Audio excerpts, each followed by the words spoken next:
ઉનાળામાં આ બાબતોનું રાખો ખાસ ધ્યાન. સ્વસ્થ અને પ્રકાશ ખાઓ. નિયમિતપણે હળવું અને ઓછું ભોજન લો.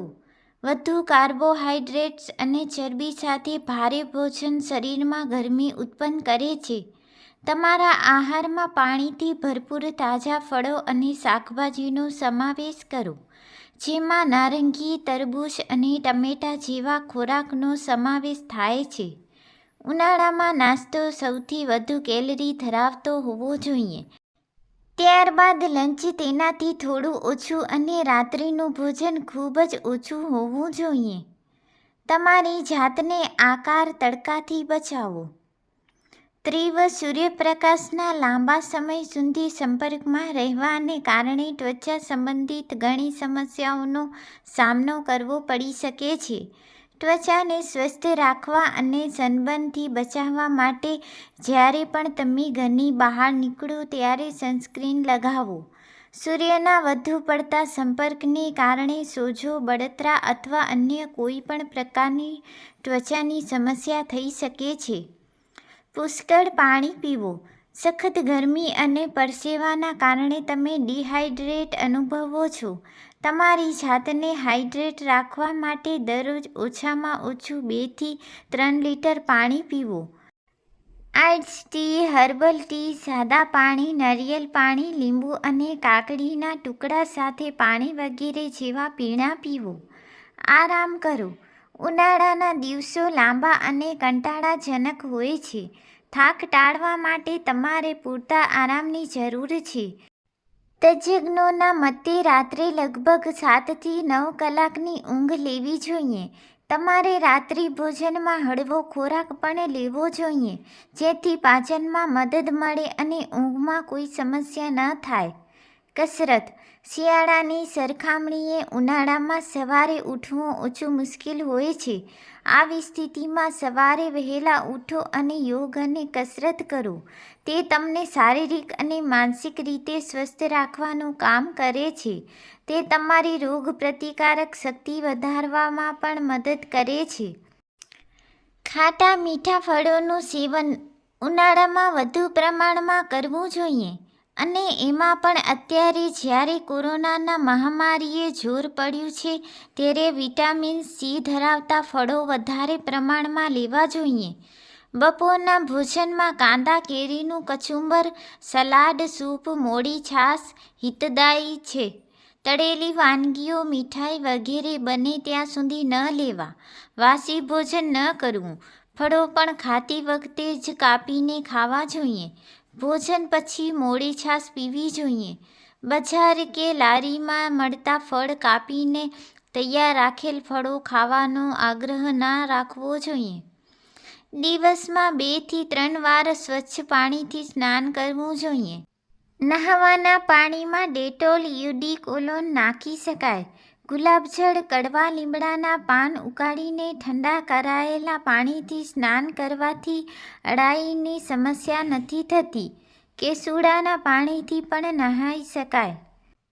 ટૂંકમાં કહીએ તો પ્રમાણસર લેવાયેલો આહાર અને વિધિવતનો વિહાર બળબડતા બપોરને પણ આહલાદાયક અને ખુશમિજાજ બનાવી શકે છે. ઉનાળાની ઋતુમાં ઘણા લોકો એસિડિટીની સમસ્યાથી પરેશાન રહે છે. ખાસ કરીને ઉનાળામાં તેલ મસાલાવાળો ખોરાક વધુ ખાવાથી લોકોની પાચનશક્તિ બગડે છે, જેના કારણે ઘણી વખત એસિડિટી અને બળતરાની ફરિયાદ રહે છે. આવી સ્થિતિમાં આ સમસ્યાથી છુટકારો મેળવવા માટે તમે છાશનું સેવન કરી શકો છો. ગરમીમાં ઠંડી તાસીરવાળી વસ્તુઓનું સેવન કરવું જોઈએ, જે તમારા પેટને ઠંડક પહોંચાડે છે અને જેનાથી તમને હીટબર્નની સમસ્યાઓનો સામનો કરવો પડતો નથી. ઘમકટીરા શરીરમાં હાજર ગરમીને નિયંત્રિત રાખવામાં મદદ કરે છે. જવ તમારા શરીરને ઠંડક પહોંચાડે છે એ અંતનો સ્વાદ પણ ઘણો સારો હોય છે. ફ્રીજના પાણી કરતાં ઉનાળામાં માટલાનું પાણી પીવાથી ઘણા નુકસાનોથી બચી શકાય છે. માટલાનું પાણી તમારા ડાયજેશન પર પણ અસર કરે છે, સાથે જ ડિટોક્સ પણ ઓછો કરે છે. માટલાના પાણીથી ઘણા વિટામિન અને મિનરલ્સ પણ આપણને મળે છે. ભોજન સમયે કાચી ડુંગળી ખાવી ઘણી ફાયદાકારક રહે છે. આ તમારા શરીરને ઠંડક આપે છે. આ એક એન્ટી એલર્જનના રૂપમાં કામ કરે છે. તમે પોતાના સલાડમાં ડુંગળી, મૂળો અને ગાજર જેવી વસ્તુઓને જરૂર સામેલ કરો. આ ઉપરાંત તમે તરબૂચ, છાશ, દહીંને પણ પોતાના ડાયટમાં સામેલ કરી શકો છો.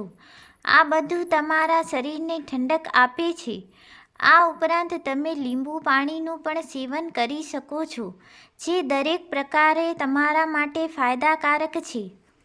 ઉનાળામાં વધુ પડતા પરસેવાના કારણે શરીરમાં પાણીની ઉણપ થાય છે. આવી સ્થિતિમાં કાકડીનું રેગ્યુલર સેવન તમારા શરીરમાં પાણીની ઉણપને પૂર્ણ કરીને તેને હાઇડ્રેટ રાખવામાં મદદ કરે છે. આ સિવાય કાકડી ખાવાથી શરીરનો ટોક્સિન પણ બહાર નીકળી જાય છે. બહારથી આવીને તરત જ પાણી ન પીવું. થોડીવાર રહીને લીંબુ શરબત પીવું. મુલતાની માટીનો પેક લગાવવાથી એક્સેસ ઓઇલ અને ટેનિંગ દૂર થાય છે. હોમમેડ પેક્સ વધારે વાપરવા. ઉનાળામાં બહાર નીકળતી વખતે સનસ્ક્રીન લગાવવાનું ન ભૂલવું. માત્ર ચહેરા પર જ નહીં, શરીરનો જે ભાગ ખુલ્લો રહે એના પર પણ સનસ્ક્રીન લગાડવું. ઉનાળામાં ઘણી યુવતીઓ એક્સેસરી પહેરવાનું ટાળે છે. જેમ કે નેકપીસ પહેરવું ગમે, પરંતુ નેકપીસ એક ઇમિટેશન જ્વેલરી ગણાય અને ઇમિટેશન પહેરવાથી સ્કિન રિએક્શન થાય છે અને ઉનાળામાં તો વધારે થાય, કારણ કે પરસેવો થાય. બહાર નીકળતી વખતે માથાને અને ચહેરાને દુપટ્ટાથી કવર કરવાનું ન ભૂલવું. દુપટ્ટો અથવા સ્કાર્ફ તમારા ડ્રેસને અનુરૂપ સિલેક્ટ કરવો, જેથી એમ લાગે કે દુપટ્ટો કે સ્કાર્ફ તમારા ડ્રેસનો જ એક ભાગ છે. ઉનાળામાં જો તમારે કોઈ ફંક્શનમાં જવાનું હોય અને એ ફંક્શન જો આઉટડોર હોય તો એક્સેસરી પહેરવાનું ટાળવું, અને જો ઇન હાઉસ હોય તો તમે તમારી મનપસંદ જ્વેલરી પહેરી શકો છો. બહાર નીકળતી વખતે તમે અમ્બ્રેલાનો ઉપયોગ કરી શકો. હેટ અથવા અમ્બ્રેલાની પસંદગી આઉટફિટને અનુરૂપ કરવી. જો તમે રેગ્યુલરલી સ્કૂટી ચલાવતા હો તો તમારે હેન્ડ ગ્લવ્સ જરૂર પહેરવા. અને હવે તો સન પ્રોટેક્શન વ્હાઇટ શર્ટ પણ મળે છે. એ તમે તમારા આઉટફિટ પર પહેરી શકો.